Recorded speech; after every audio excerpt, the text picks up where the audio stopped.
Falando sobre essas comilanças, essas comidas gostosas típicas, e é sobre isso que nós vamos falar agora, porque com toda essa comilança em vários pontos aqui do estado, as barraquinhas com milho cozido, além da canjica e a pamonha, podem ser vistas, mas todo cuidado é pouco na hora de você consumir esses produtos. É preciso que vocês tenham cuidado. Eu vou trazer a Mônica Hermílio ao vivo agora. Mônica, daqui a pouco a gente vai na barraca do beijo, Mônica? É pra gente fazer o seguinte, que a gente quer saber quais são os cuidados que nós devemos ter nesse momento, Mônica, para poder comer um produto e não causar depois aquela dor de barriga, né, Mônica?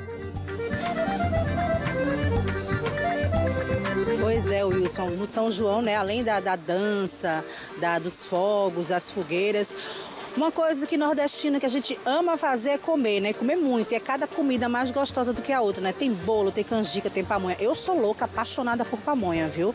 Amo pamonha. Se eu pudesse comer pamonha todo santo dia, durante o ano todo, não só no São João. Mas, como a gente vai em várias festas, a gente não sabe como é que aquela comida foi feita. Então, todo cuidado é pouco. Tanto quanto quando vai comer na rua, né? Nas barraquinhas, né? Nos arraiais, como quando você vai fazer em casa também, tem que ter muito cuidado. Para falar sobre esse cuidado com as comidas de milho, com as comidas do São João, eu vou conversar agora com o Paulo Bezerra, ele que é coordenador da Vigilância Sanitária aqui do estado. Paulo, boa tarde. Todo cuidado é pouco com essas comidas maravilhosas, né? Todo cuidado é pouco com essas comidas, mas o carro-chefe do São João começa com a espiga de milho, né? Da espiga de milho é onde você extrai tudo. Então, quando você vai comprar o milho, você tem que comprar um milho que foi colhido no mesmo dia ou talvez na noite anterior. Então, para isso, você saber, você tem que pegar o talo do milho e você passa o dedo no talo do milho. Se você notar alguma umidade, é porque esse milho é novo. Outra maneira de você olhar se o milho está bom para o que você quer, fazer a pamonha e a canjica, você olha o cabelo do milho. Ele não pode estar preto e seco, porque aí denota que esse milho foi colhido há algum tempo. Mas o teste melhor ainda é quando você abre um pouco a espiga de milho e você, com a unha do polegar, você faz uma pressão sobre o caroço do milho. Se ele estourar, é o milhinho novo, é o milhinho ótimo para você. Ou seja, a comida vai ficar boa. A comida vai ficar boa. Agora, você tem que... Rapidinho, isso para se você for fazer em casa. Se você for comer na rua, o que é que você tem que observar o produto já pronto? Se você for comer na rua, você tem que observar o seguinte, se for o milho cozido, ele tem que estar fervendo naquela panela que ele tá tirando com aquele espeto, entendeu? Ele sempre tem que estar fervendo, ele tem que estar mais ou menos a 80 graus, que é para não dar problema de proliferação de germes. Então, outra coisa que você deve fazer é o seguinte, o milho assado, você tem que ter o milho assado, não o milho esturricado, ou seja, com aquele preto, torrado. Então aquilo já não é mais milho, aquilo é uma substância tóxica que você está colocando para seu organismo. E tem que estar bem douradinho, né? A canjica, ela tem que estar servida a 60 graus. Ela não pode estar aquela canjica ali ao tempo ao Deus dará. E a pamonha, eu quero chamar a atenção para uma coisa que agora o pessoal está colocando, além da palha do milho, está colocando um plástico Nem todo plástico pode receber aquela temperatura sem migrar alguma substância do plástico para a pamonha. Então a gente não sabe qual foi o plástico que foi usado ali. Se é aquele que aguenta a temperatura e é específico para aquela comida ou é um plástico qualquer. Então eu prefiro a pamonha que vem na casca da casca do milho. Qual é o risco se o plástico não for um plástico adequado? Olha, se o risco não for um plástico adequado, é que migra determinadas substâncias do plástico e pode ser cancerígena e você está ingerindo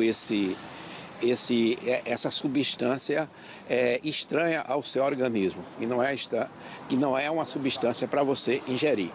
Então, esses são os cuidados que nós devemos ter nas comidas de São João.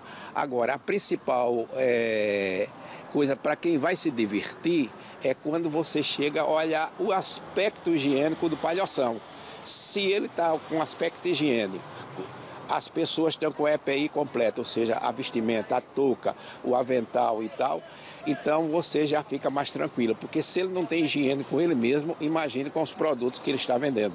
Ô Paulo, na questão dos bolos, né, pé de moleque, bolo de milho, quanto tempo ainda dá para, assim, como é que pode ser a conservação desses bolos? O que a gente pode observar? Olha, o bolo e o bolo de milho, ele deve estar naquele fiteirozinho, como se chama, né, a uma temperatura a mais ou menos 40 graus, entendeu? E são determinados bolos que devem ser consumidos mais ou menos com 24 horas. Tem que ter muito cuidado, sobretudo naqueles que são feitos com chocolates e com creme, porque eles se deterioram com mais facilidade. Então, isso são coisas que a gente deve fazer. Outra coisa que a gente deve também fazer é o seguinte, se você é diabético, é saber a quantidade de açúcar que tem em cada produto. E se você é celíaco, você tem que saber a quantidade do produto que você está comendo, se não vai lhe causar um problema. Para depois não dizer que o produto estava bom, né? Exato. E as outras pessoas que têm a pressão alta, cuidado, porque quando você bebe o quentão, seja lá o que for, as papilas linguais ficam como se fossem anestesiadas. Então você não sente o gosto do sal como você sentiria se você não tivesse bebido. E aí você pode ter um pico de pressão muito alto porque você está ingerindo aquela quantidade de sal que não devia. Então isso é um cuidado que você deve ter quando for se divertir, para se divertir bem. Agora, evite, sobretudo, bebida que não tenha rótulo. Não consuma bebida sem rótulo. E cuidado com a tal da maionese.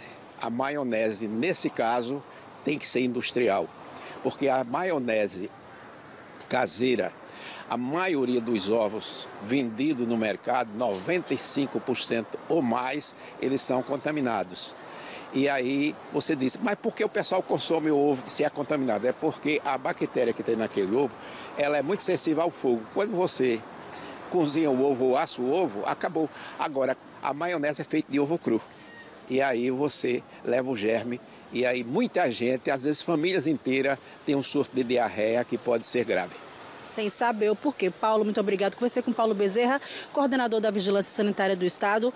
Ou seja, para curtir o São João, tem que curtir, tem que dançar, tem que comer, mas com um olho no padre e outro na missa para poder o São João passar e sua saúde ficar intacta, né? Seguindo todas essas recomendações, tenho certeza que o São João só vai deixar boas lembranças e um ótimo sabor, Wilson.